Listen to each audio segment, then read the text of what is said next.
avancer très vite. Au point 4, nous allons laisser Dieu nous conduire vers le partenaire. Nous avons l'alliance, nous connaissons ce que notre alliance dit, et nous avons déjà dit à Dieu le type de partenaire que nous voulons, non? Les deux sont réunis, non? Dieu a donné sa part, non? On a donné pour nous, non? Maintenant, on va réunir ça, on remet entre les mains de Dieu, on dit, bon Seigneur, conduis-moi maintenant vers ce partenaire-là. Alléluia. Dans Genèse 24, 7, si on peut le lire, pour voir comment Abraham a remis le choix de la femme. Ok, si on peut lire, ok. Genèse 24, verset 7.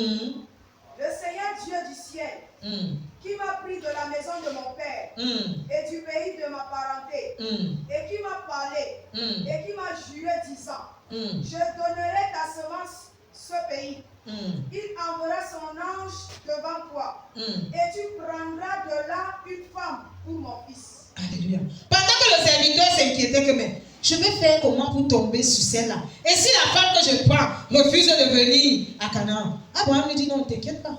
Le Dieu de mon alliance, le Dieu qui m'a dit qu'il va me bénir là, le Dieu qui a dit qu'il va me multiplier là, va aller avec toi. Tu vas choisir la femme qui doit entrer dans l'alliance, en droite ligne là, qui sera l'alliance. Donc tu remets ça à Dieu. Tu laisses Dieu te conduire vers ton partenaire. Et quand nous lisons plus bas, Genèse 24, verset 13 à 14, si on peut lire, Genèse 24, 13 à 14. 13, 14. Voici, je me tiens ici près du puits d'eau, et les filles des hommes de la ville sortent pour puiser de l'eau. Fais donc que la jeune fille à qui je dirai, baisse ta cruche, je te prie, afin que je boive, et qui dira, bois, et je le donnerai aussi à boire à tes chameaux. Qu'elle soit celle que tu as destinée à ton serviteur Isaac. Et par cela, je saurai que tu as montré ta bonté envers mon maître. Alléluia. Vous voyez un peu comment le serviteur a fait pour se retrouver sur la femme qu'il fallait. Et c'est la même chose que moi j'ai fait avec mon mari.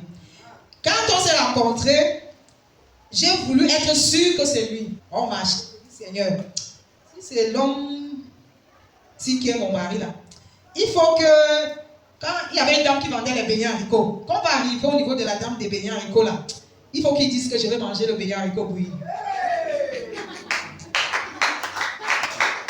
Et c'est ce que j'ai dit à Dieu.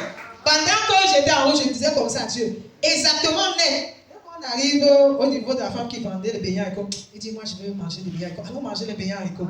J'ai dit, alléluia. Donc c'est vraiment lui.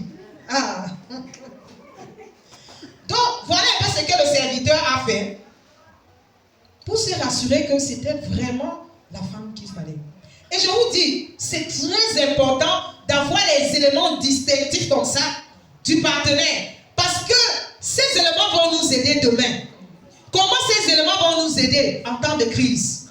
Lorsqu'il y a la crise, tu vas voir le Saint-Esprit va te rappeler que, mais quand tu vas dire que non, peut-être ce n'était pas lui, le Saint-Esprit va te rappeler, mais tu as oublié que tu avais demandé un signe à Dieu, tu avais oublié que tu avais. Du coup, ça fait, tu te calmes et tu gères le problème de manière différente.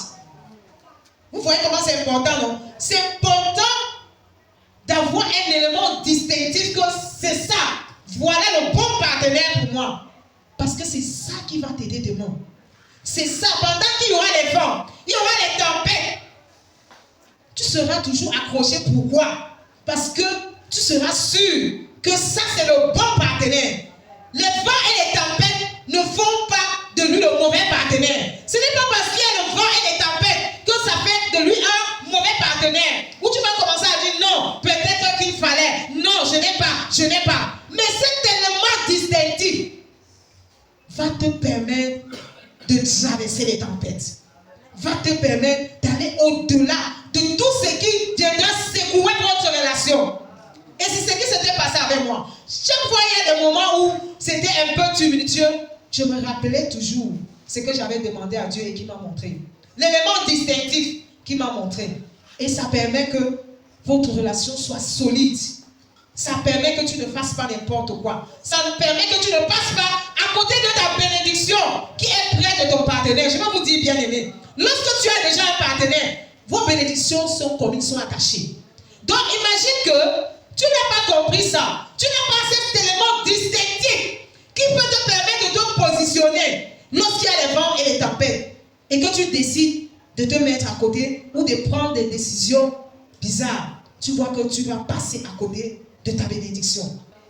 Donc lorsque Dieu te donne le partenaire, quand c'est le bon partenaire, tu vas voir que vos bénédictions sont liées. Il y a des choses que tu devras faire pour que l'homme soit béni. Quand mon mari me dit non, vraiment, ces temps-ci, ça a été un peu dur. Je dis non, je bénis l'Éternel. Je prie pour lui. Et lui, il va rentrer et il va sourire. Ça, c'est le rôle du partenaire. C'est pour ça que c'est important d'avoir l'élément distinctif. L'élément qui a fait que non, tu te dises que ça sera l'os de mes os, la chair de ma chair.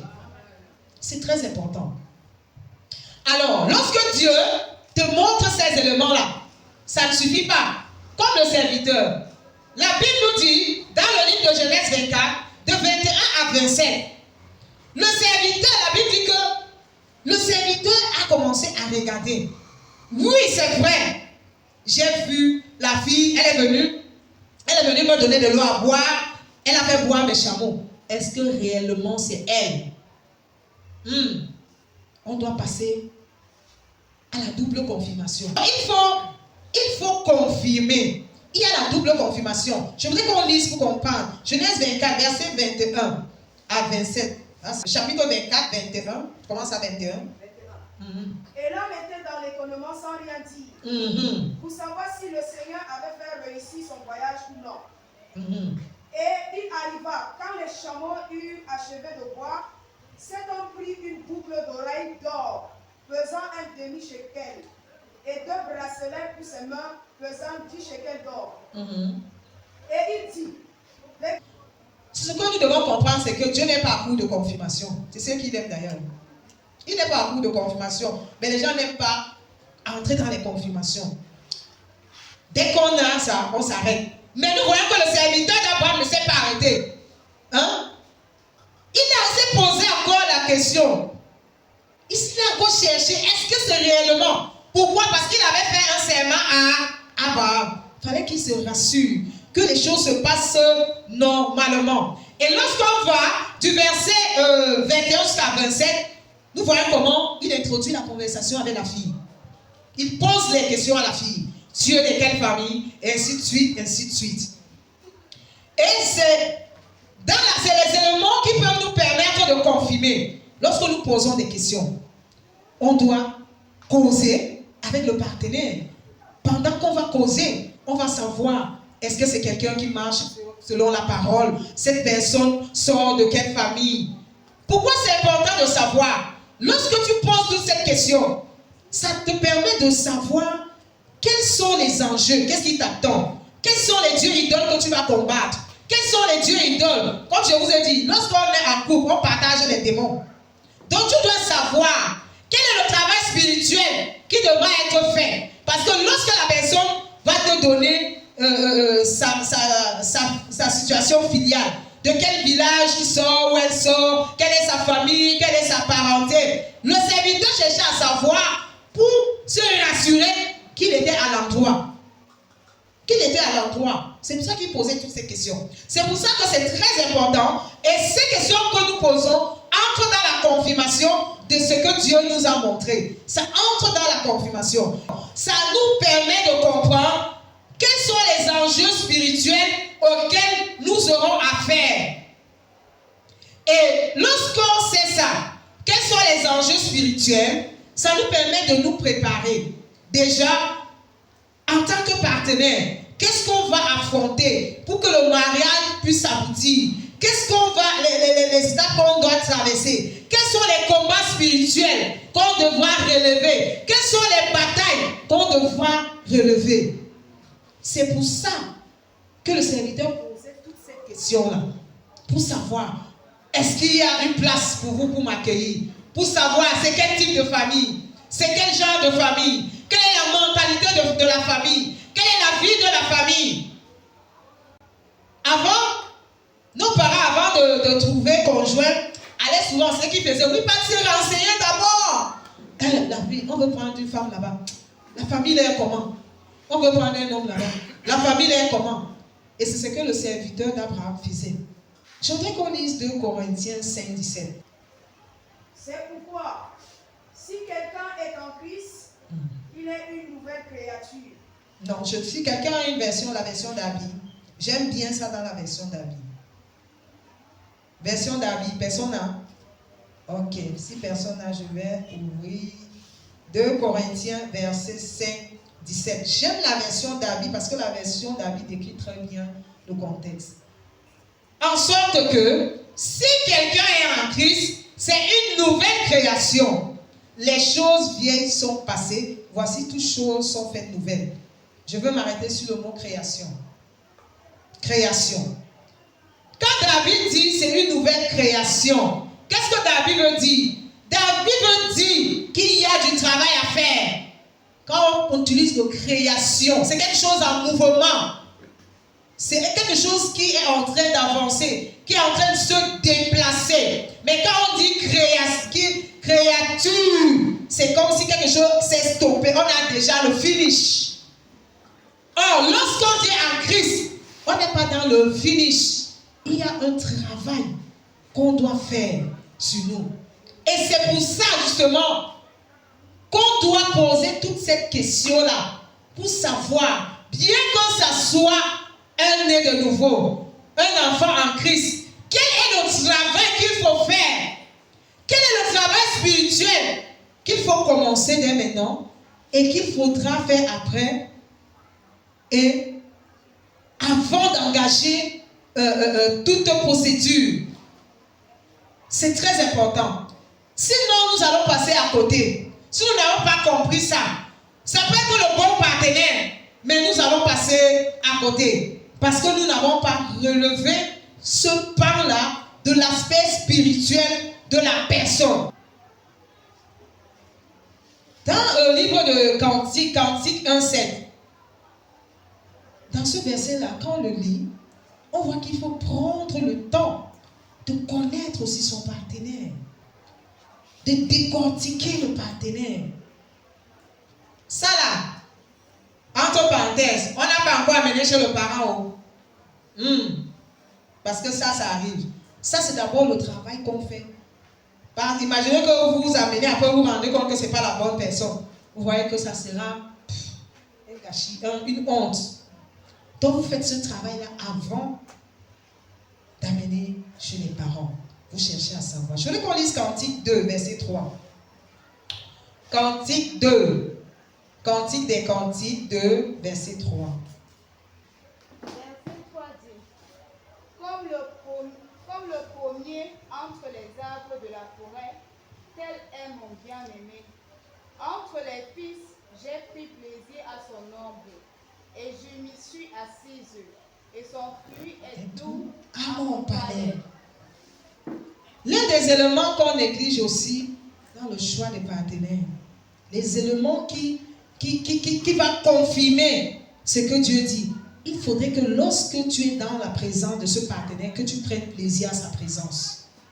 C'est aussi un élément qui peut nous permettre de confirmer ce que Dieu nous a dit. Dieu ne peut pas te dire que voici ton partenaire. Mais quand tu dis que Dieu t'a dit, tu restes avec la personne, tu n'es pas content. Tu n'éprouves pas un certain plaisir. Tu n'éprouves pas une certaine chaleur. Tu n'as pas envie, tu as envie très vite de partir. Comme je me rappelle quand on était encore à nos débuts, qu'on apprenait à se connaître. À l'époque, moi j'étais en Gaoundé, lui il était ici à Gawa. On avait pris, à l'époque, il y avait les petits téléphones de Cartel qui étaient sortis. On a pris ses abonnements, lui et moi. Et les forfaits moins chers, c'était dans la nuit. C'était dans la nuit. Ouais, Yellow Night, c'était ça, voilà. On ne se connaissait pas. On s'est connus à travers Yellow Night. Parce qu'on a beaucoup conversé, on causait beaucoup. Puisque lorsqu'on s'est connus, il a eu l'affectation pour Gawa. Moi, j'étais en Gaoundé. Alors, on ne se connaissait pas. Comment faire pour se connaître? On avait pris les forfaits Yellow Night. On causait. C'était à partir de, je crois, 22h, non? Voilà. 22h jusqu'au matin. On a passé tout le temps à Yellowknife. Qu'est-ce qu'on se disait? Je vais vous dire. Alléluia. Alors, on se disait, bon, tu voudrais combien d'enfants? Tu voudrais avoir combien d'enfants? Moi, j'ai dit, bon, je voudrais... Mais lui, il me dit non. Lui, il voulait un seul enfant. Voilà. Moi, je dis non, moi, j'aime beaucoup des enfants. Je veux beaucoup d'enfants. Tu aimes que je sois comment? C'est la partie que les gens... Je dis que bon, tu aimes que je sois comment? Quel style de femme tu voudrais que je m'habille comment? Je dis que non, moi, j'aime que tu sois comme ça. Que tu t'habilles, tu portes des genres de vêtements. On a passé tout le temps à Yellowknife. C'est comme ça qu'on s'est connus à travers Yellowknife. On conversait tous les jours. Pourquoi on conversait? Parce qu'il fallait qu'on trouve des points, notre intersection, des points qui nous rassemblent. Des points qui nous rassemblent. Bien que le Seigneur m'avait déjà dit, m'avait donné le signe distinctif. Mais il fallait que je le connaisse, que je sache quel genre d'homme il est, quel type de personne c'est qu'il aime, quel genre de femme il aime, comment il aimerait, quel repas il aime, quel style de cuisine qu'il aime. C'était important. Et comme moi je travaillais en Gandré, mon boulot ne me permettait pas de venir ici. On n'avait que Yellowknife pour pouvoir se connaître. Donc on causait beaucoup, on échangeait. Alors, et c'est comme ça dans les échanges que le plaisir d'être ensemble naissait. Le plaisir d'être ensemble, ce qui fait qu'on pouvait causer comme ça jusqu'au matin. Parce que si vous ne vous connaissez pas, la connaissance là permet de confirmer ce que Dieu a dit. Et quand on a échangé, on causait, j'ai constaté qu'on avait beaucoup de choses en commun. On avait beaucoup de choses en commun. C'est ça qui a fait que les choses avancent. Et c'est très important, comme j'ai dit, l'un des éléments qui confirme que c'est le bon partenaire, c'est quand tu as envie d'être avec ton partenaire. Lorsque vous échangez, vous causez, tu sens que non, il y a des choses qui t'attirent. Il y a des choses que ça te fait plaisir. Alléluia. Donc, ce sont des éléments très importants.